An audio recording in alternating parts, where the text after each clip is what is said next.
Welcome to the Genius Factory. Enjoy the video. In this video, I will explain how to make vegetable soup. To begin, you'll need a selection of fresh vegetables.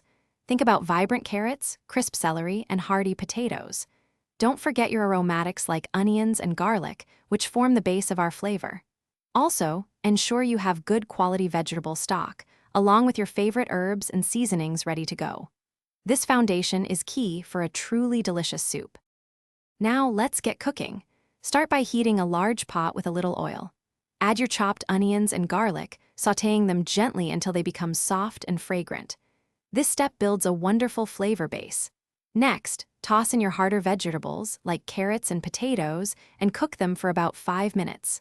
Finally, pour in your vegetable stock, ensuring all ingredients are submerged, and bring the mixture to a gentle boil. Once boiling, reduce the heat and let your soup simmer. This allows all the flavors to meld beautifully and the vegetables to become perfectly tender. Depending on your vegetables, this could take 20 to 30 minutes. Towards the end, stir in any softer vegetables, like spinach or peas, and fresh herbs for a burst of freshness.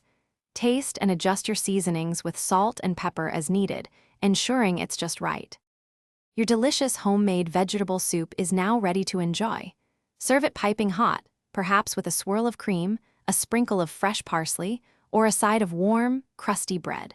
Leftovers can be stored in an airtight container in the refrigerator for up to 3 days, making it perfect for meal prep.